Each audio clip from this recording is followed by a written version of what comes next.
nombre de Jesús, pedimos tu bendición sobre estas peticiones. Derrama tu gran presencia, Señor. Usa la mano de los pastores, de los líderes en esta noche y sana a los enfermos, liberta a los oprimidos, corrige toda situación anómala que esté obrando en cada hogar. Trae la bendición, trae la paz, trae el hogar. Oh, en el nombre de Jesús, y que tu presencia no falte en estas vidas. Salva las vidas de las familiares cuyos nombres están aquí, Señor. Y en el nombre de Jesús, en el nombre de Jesús, glorifícate tú en cada milagro que hagas. Te damos la gloria en el nombre de Cristo. Amén. Amén. Y amén. Gloria a Dios.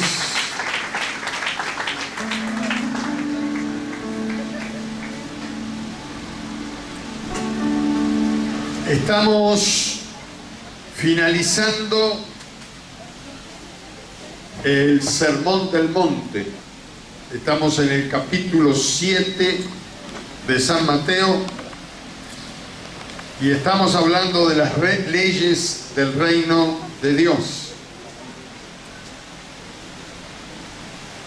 San Mateo, capítulo 7,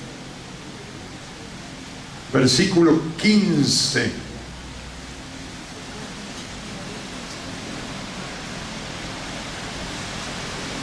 Aquí, San Mateo, capítulo 7, versículo 15. Aquí va a hablar el Señor de cómo podemos conocer a los verdaderos hijos y a las verdaderas hijas de Dios. Y este mensaje corre hasta el versículo 23. Pero vamos a leer solamente del 15 al 20. Y usted en casa lee la otra parte donde dice que no todo el que me dice Señor entrará al reino de los cielos. San Mateo 7:15, si lo tiene dice amén. Dice, guardaos. ¿Qué quiere decir guardaos? Cuídense de los falsos profetas, que vienen a vosotros con vestidos de ovejas, pero por dentro son lobos rapaces. Porque por sus frutos los conoceréis. ¿Acaso se recogen uvas de los espinos o higos de los abrojos? Así todo buen árbol da buen fruto, pero el árbol malo da fruto malo. No puede el buen árbol dar malos frutos, ni el árbol malo dar frutos buenos. Todo árbol que no da buen fruto es cortado y echado en el fuego. Así que por sus frutos los conoceréis. Amén. Acá dice guardado de los falsos profetas. Yo quiero decirles que los profetas en el Antiguo Testamento y hasta la venida de Jesús, los profetas eran los predicadores. Porque en el tiempo de los profetas no estaba la Biblia como la tenemos nosotros ahora. Solamente estaba escrita la ley y los profetas, y esto estaba en las sinagogas. No la tenía el pueblo. Así que cuando alguien quería saber la palabra de Dios, tenía que ir a la sinagoga y escuchar el mensaje. Hoy en día no tenemos profetas. ¿Por qué? Porque el profeta era el que traía la palabra directa de Dios y el escriba escribía la palabra. Hoy tenemos la máxima revelación, que es la palabra de Dios. Hoy ya no necesitamos que venga uno a decir, dice el Señor, que nosotros sabemos lo que dice el Señor si leemos la Biblia. Además, si alguien quiere agregar algo de lo que está escrito o sacar algo de lo que está escrito, dice la Biblia, es anatema, es contra Dios, y Dios lo quitará a él del libro de la vida si esta persona quiere borrar algo de lo que está escrito en la palabra de Dios.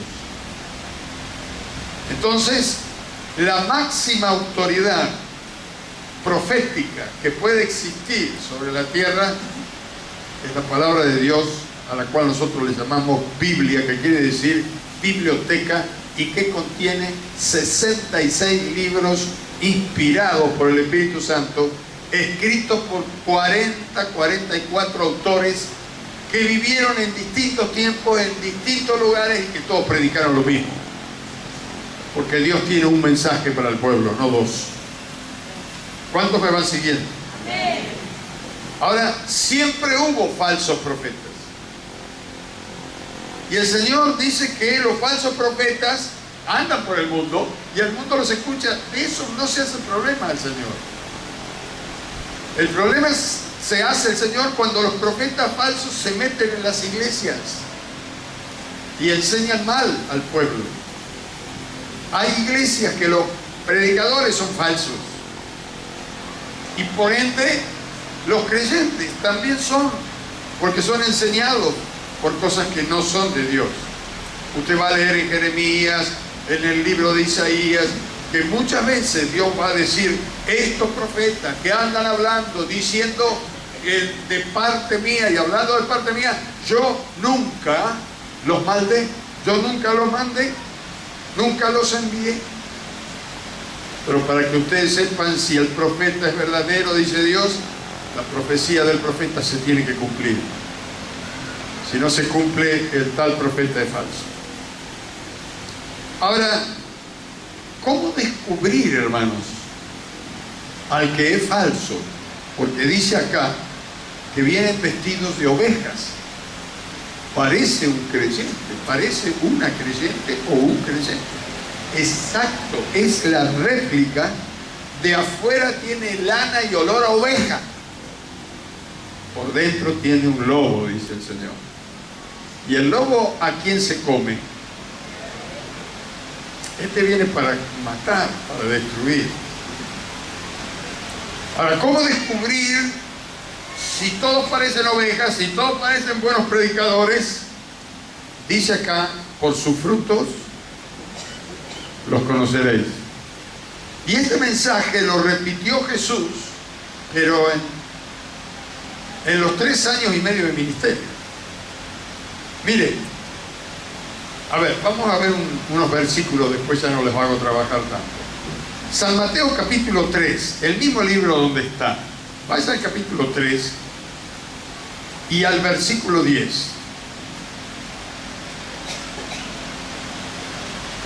Dice, y ya también el hacha está puesta a la raíz de los árboles.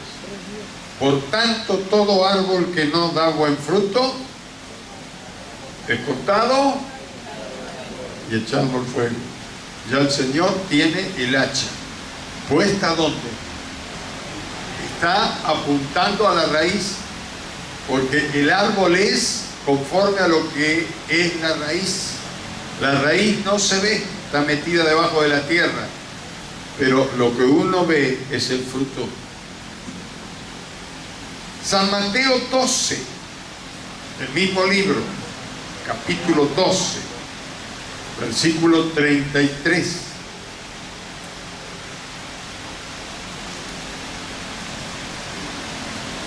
Dice, o haced del árbol bueno y su fruto bueno, o haced del árbol malo y su fruto malo. Porque por el fruto se conoce el árbol. Mire si lo predicó. Luego hay una parábola en San Lucas y en San Juan. ¿Cuántos han leído San Juan capítulo 15, donde dice el Señor, yo soy la vid y ustedes son los pámpanos? ¿Quién sabe lo que es un pámpano? Las ramitas, las ramas. Y dice, yo soy la vid, Él es la planta, nosotros las ramas. Y dice, el que está en mí lleva fruto, y buen fruto, porque separado de mí no pueden llevar fruto. Estos falsos profetas funcionan separados de Dios. dan su mensaje, están con un pensamiento propio hacia ellos mismos, no piensan en el beneficio ni de Dios ni de las ovejas de Dios. Entonces, hermanos, estas personas no sirven para el reino de Dios. Por eso Dios dice, cuidado, guárdense de los falsos profetas. A ver, hay dos tipos de árboles, por lo menos lo que enseña el Señor aquí en la obra del Señor. El primer árbol da frutos malos o da frutos buenos. Y está hablando de plantas frutales. Cuando da el ejemplo el Señor en San Mateo, capítulo 7. Vamos a volver allí. San Mateo, capítulo 7, donde arrancamos, versículo 15, perdón. Dice, por el fruto vas a conocer el árbol. A ver, los que saben de plantas, ¿qué se cosecha del manzano? ¿Naranja? Manzana. ¿Y qué se cosecha de una parra?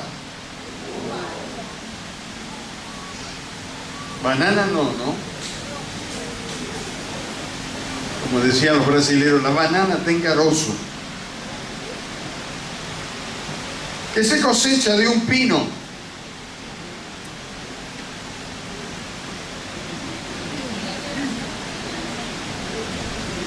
¿Cuál es el fruto de un pino? La piña. No esta, ¿eh? ¿Se come la piña? Es fruto malo.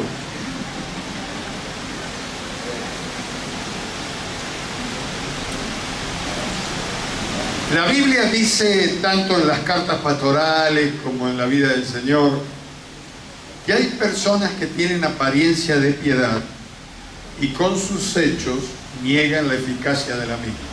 Parecen tan bonitos hasta que les sale el tigre. Entonces hay que observar, tenerlo en observación. Hablan muy lindo hasta que se transforman. ¿Conoce gente así? Predican muy lindo, pero en su vida personal son golpeadores, son mal hablados. En el café con los mundanos, usted no sabe cuál es el cristiano. Uno peor que el otro.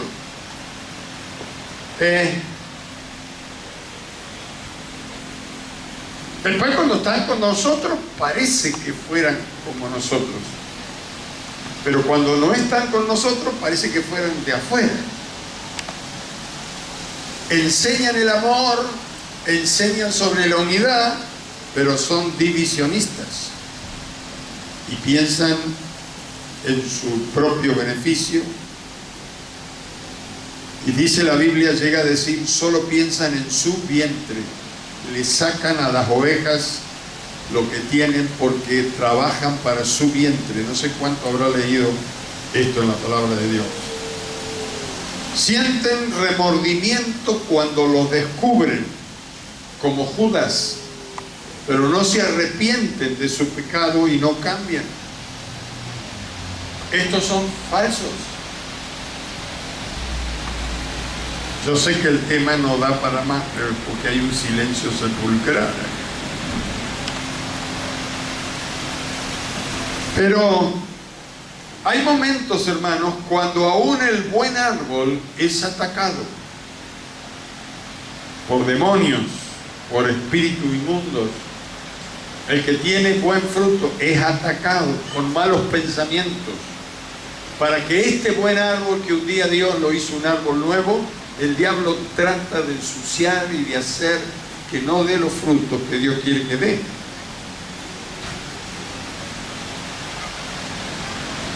Mire, que yo, desde que yo recuerdo que tengo vida, vivimos en dos casas con mis padres. Primero, cuando yo era muy chiquito, vivíamos en una casa del ferrocarril. Y Allí en la casa del ferrocarril, mi papá tenía varias plantas frutales. Luego, cuando mi papá se jubiló a los 42 años, por allí, porque ya estaba pasado de los años de servicio, fuimos a vivir a una casa donde también mi padre tenía allí una quinta muy grande y muchos árboles frutales, damascos, ciruelas, duraznos, quinoto, limones, no me acuerdo, uvas. Y yo veía a mi papá cómo trabajaba con las plantas. Hay un bicho que atraca a las plantas frutales. No sé si por la capital andará este bicho, pero allá en el campo le llaman bicho canasto. ¿Cuántos conocen este bicho? Es como un gusanito, pero él va tomando de la planta, sacando su jugo y va armando su canasto hasta que después es un bicho que está dentro del canasto. Ese bichito se prende de las hojas o de los gajos. Cuando se prende de las hojas se la va comiendo a la hoja, pero cuando se prende del gajo, según mi padre decía que inyectaba cierto, por así decir, veneno, que iba por la savia de la planta hasta la raíz, y luego los frutos comenzaban a dar frutos enfermos. Comenzaban algunos frutos que parecían achucharrados, otros amargos, feos, y entonces lo que hacía mi papá era agarraba la planta y la sacudía. Se caían todos estos frutos que estaban podridos y quedaban los buenos. Pero él decía, esta planta se está enfermando. Así que trataba de sacarle todos los bichos que se le habían pegado ahí. Los bichos canastos, siempre iba, sacaba los bichos.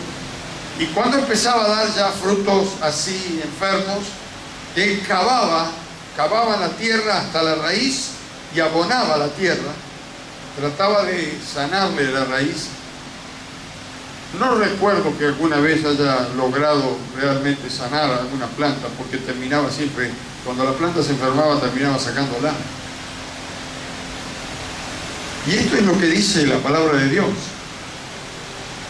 que cuando la planta está dando frutos malos, es cortada, sacada y quemada. Mamma mía, ¿no? Pero nosotros tenemos que cuidar nuestra vida. Cuando usted ve que se le están pegando algunos bichos, decirle a alguien, sacudime. Decirle que está al lado tuyo, cuando vos veas algún bicho acá, sacudime. Sí, se me caen todos los bichos. Reprendeme en el nombre de Jesús.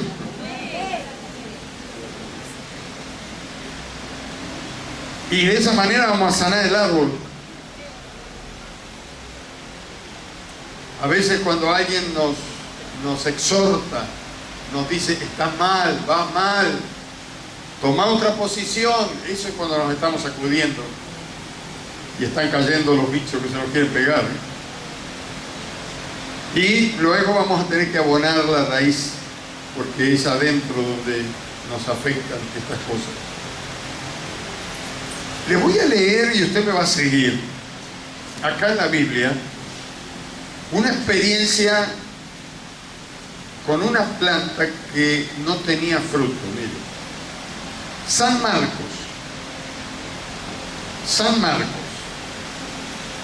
capítulo 11. San Marcos 11, versículo 13. Leemos 13 y 14 y después leemos del 20 al 22 para no leer todo. Dice, San Marcos 11, versículo 13, y viendo, venían caminando con el Señor y los discípulos, dice, y viendo de lejos una higuera que tenía hojas, fue a ver si tal vez hallaba en ella algo. Pero cuando llegó a ella, nada halló sino hojas, pues no era tiempo de higos. Entonces Jesús dijo a la higuera: nunca jamás coma nadie fruto de ti. Y lo oyeron sus discípulos. En el versículo 20, venían caminando de vuelta, de regreso. Dice: y pasando por la mañana, versículo 20, vieron que la higuera se había secado desde las raíces. Entonces Pedro, acordándose, le dijo: maestro, mira, la higuera que maldijiste se ha secado. Respondiendo Jesús le dijo: tened fe en Dios, porque de cierto os digo que cualquiera que dijere a este monte: quítate y échate en el mar, y no dudar en su corazón, sino creyere que será hecho lo que dice, lo que diga será hecho. ¿Cuántos conocen la higuera? ¿Cuántas veces por año la higuera da higos?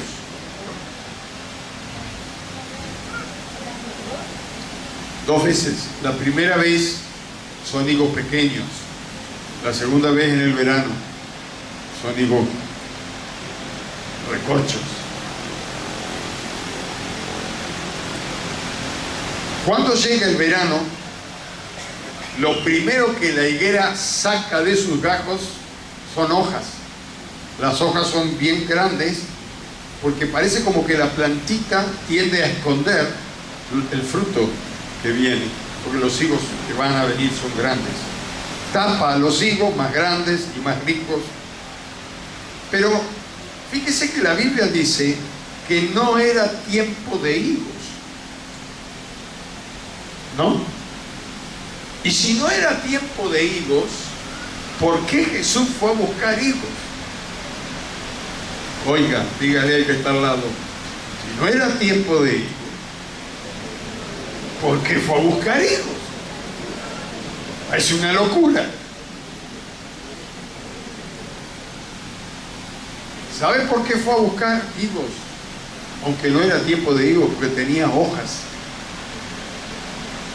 Si tenía hojas, no necesariamente tenía que ser muy ducho en conocimiento de plantas frutales.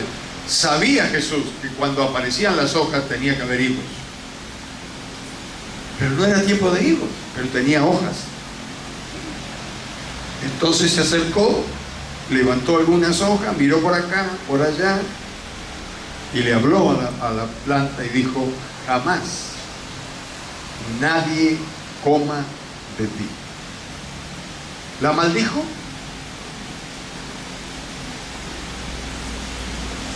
¿La maldijo, sí o no? No. Le habló. No le dijo: maldita eres, recorcholis. Le habló, le dijo: jamás nadie coma higos de ti. Si la higuera hubiera hablado, hubiera dicho: pero no es tiempo de higos. Y el Señor podía haberle dicho: ¿por qué entonces diste hojas? Era una planta mentirosa. Estaba fuera de tiempo y dando hojas, engañando a la gente. ¿Vio? Estoy acordando de una hermana que acá hace unos años decía: bicho mentiroso.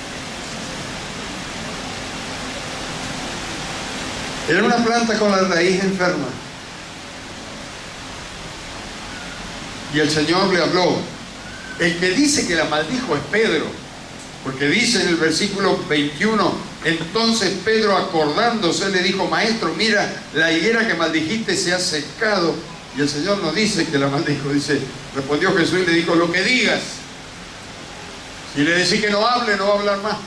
Si le decís que no dé más. ¿Cuántos saben que las plantas reciben cariño, afecto? Cuando usted no las trata bien, cuando usted no les acaricia las